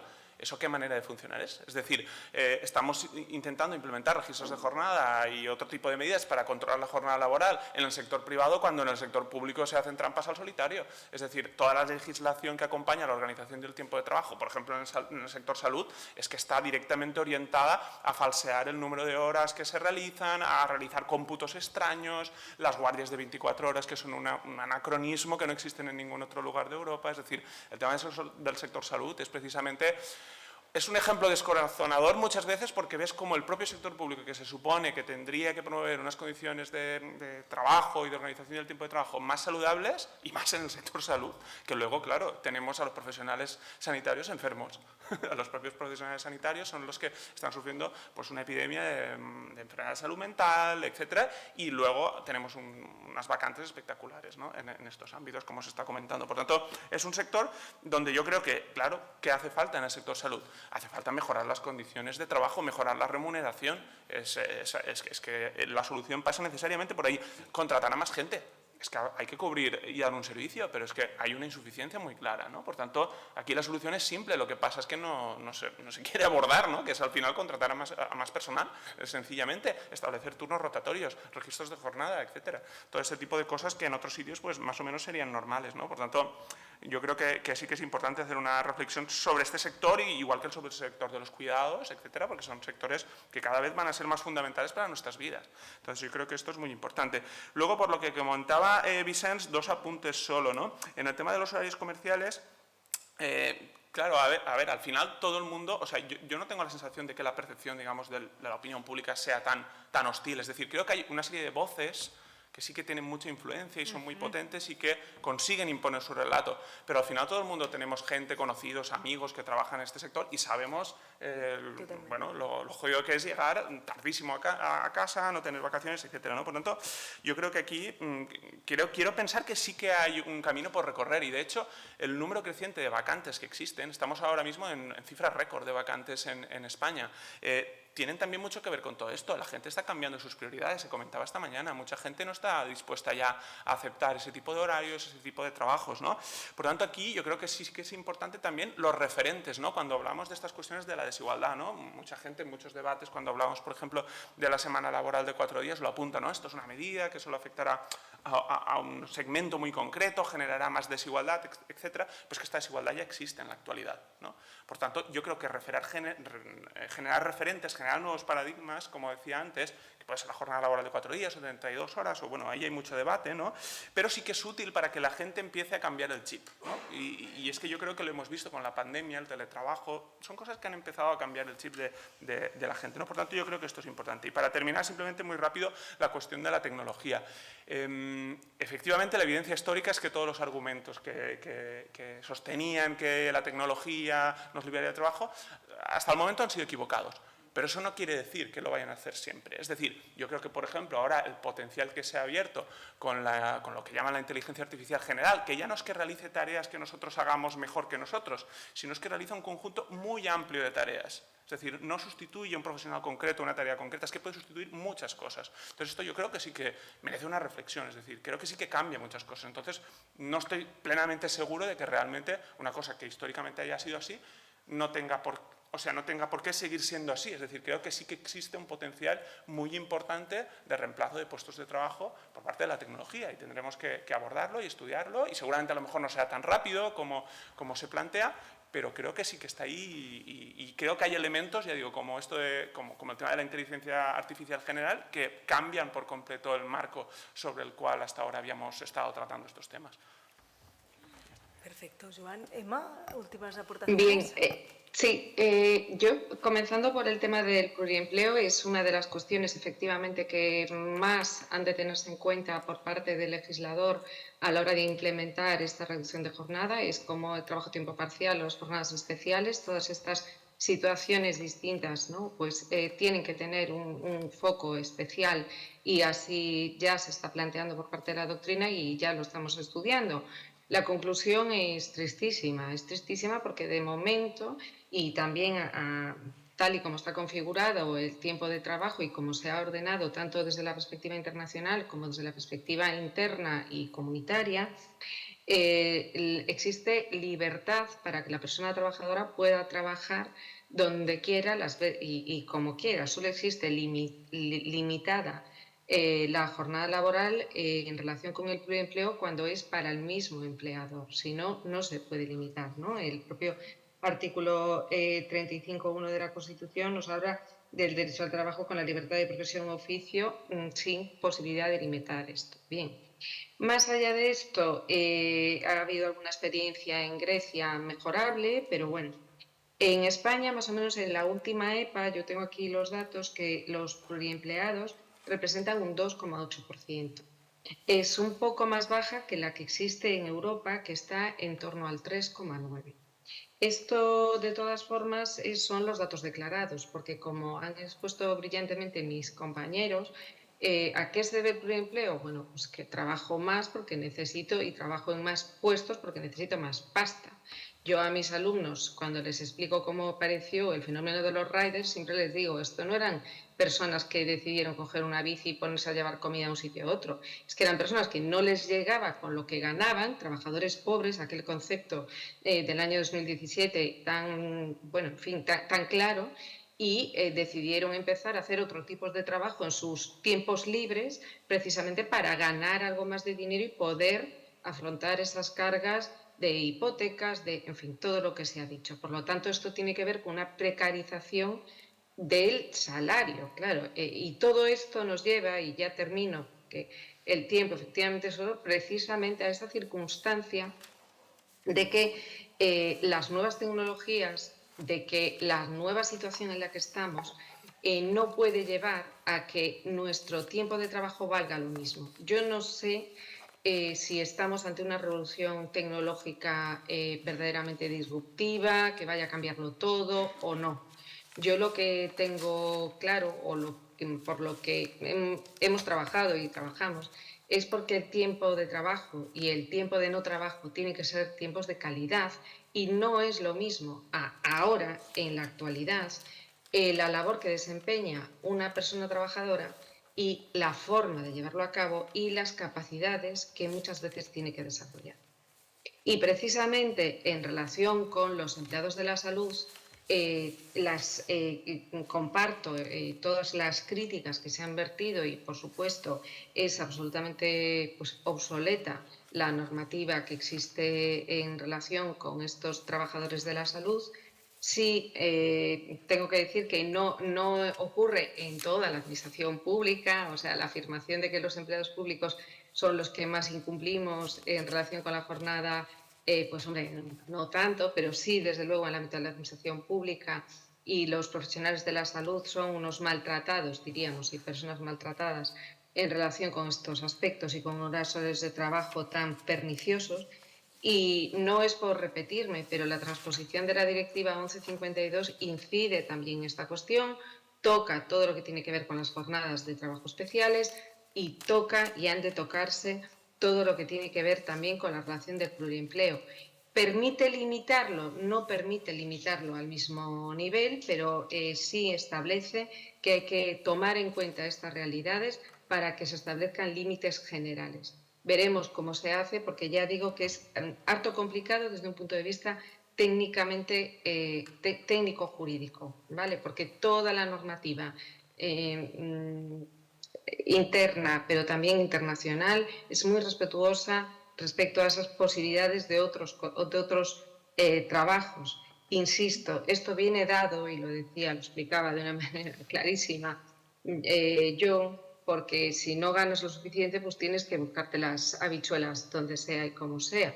Entonces, bueno, pues estas cuestiones son a las que tenemos que hacer frente, pero también desde esta perspectiva de una reducción de trabajo para alcanzar ese trabajo decente, insisto. Y efectivamente, durante el COVID tuvimos experimentos, por desgracia, pero altamente positivos. No, por supuesto, en relación con los trabajadores de la salud, a los que personalmente no les puedo estar más agradecida y que vengo de una situación muy horrible, en la que desde luego no paro de decir que nuestro tesoro es la sanidad pública y de verdad que creo que no la reivindicamos como debiésemos, pero bueno.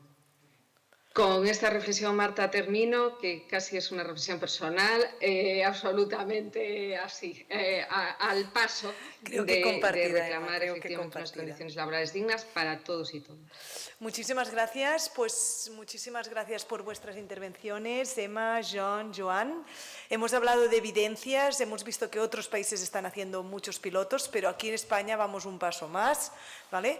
Estamos diciendo que por ley, de manera homogenizada, impactando como mínimo a 10 millones de personas, trabajadoras, viene esta jornada de reducción laboral.